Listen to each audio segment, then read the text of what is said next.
অগ্নিযুগের বীর বিপ্লবী এবং যারা নিজের দেশ, নিজের জাতি, নিজের মাতৃভূমিকে মুক্তির জন্য আত্মবলিদান দিয়েছেন, সেই সমস্ত বিপ্লবীদের কথা আজ আমরা জানব।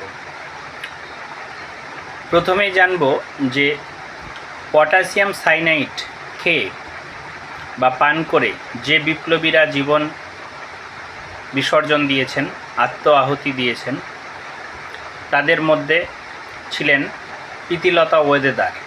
ফুলতার ছদ্মনামে তিনি পরিচিত প্রীতিলতা ওয়েদেদার। বাদল গুপ্ত, বিনয় বাদল দীনেশের মধ্যে যে বাদল গুপ্ত ছিলেন, তিনি পটাশিয়াম সাইনাইড খেয়ে আত্ম আহুতি দিয়েছিলেন। এছাড়াও ছিলেন অতুল সেন, তিনিও পটাশিয়াম সাইনাইড খেয়েছিলেন। ফাঁসির মঞ্চে প্রাণ উৎসর্গ করেছিলেন অগ্নিযুগের বীর বিপ্লবী শহীদ হয়েছিলেন ভগৎ সিং, সুখদেব থাপার, শিবরাম রাজগুরু, ক্ষুদিরাম বসু, দীনেশ গুপ্ত। দীনেশ গুপ্তর ফাঁসি হয় 1931 খ্রিস্টাব্দের 7 জুলাই।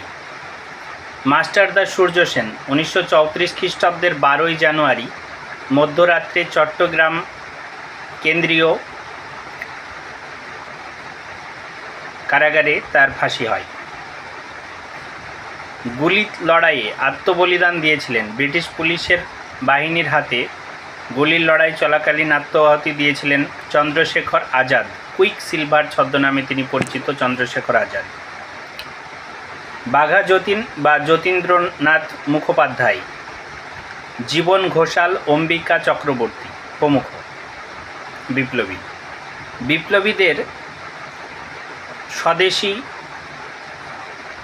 কথা ও জাতীয়তাবাদের আদর্শ ভারতের বিপ্লববাদী আন্দোলনকে যখন চরম সীমায় নিয়ে গিয়েছিল, সেই সময় দ্বীপান্তর বা যাবজ্জীবন কারাদণ্ড সাজাপ্রাপ্ত বিপ্লবীদের মধ্যে ছিলেন বিনায়ক দামোদর সাভারকার।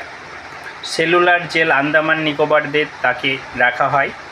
বটুকেশ্বর দত্ত, বারিন্দ্র কুমার ঘোষ, উল্লাসকর দত্ত, পুলিনবিহারী দাস, শচীন্দ্রনাথ সান্যাল কাকরি ষড়যন্ত্র মামলায় অভিযুক্ত ছিলেন।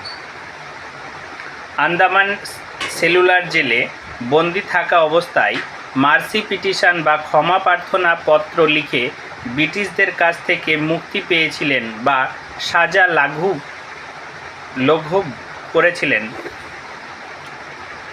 বিনায়ক দামোদর সাভারকার, বারিন্দ্র কুমার ঘোষ, শচীন্দ্রনাথ সান্যাল, গণেশ দামোদর সাভারকার, রামপ্রসাদ বিসমিল্লাহ, বালগঙ্গাধর তিলক মার্সি পিটিশন লিখেছিলেন।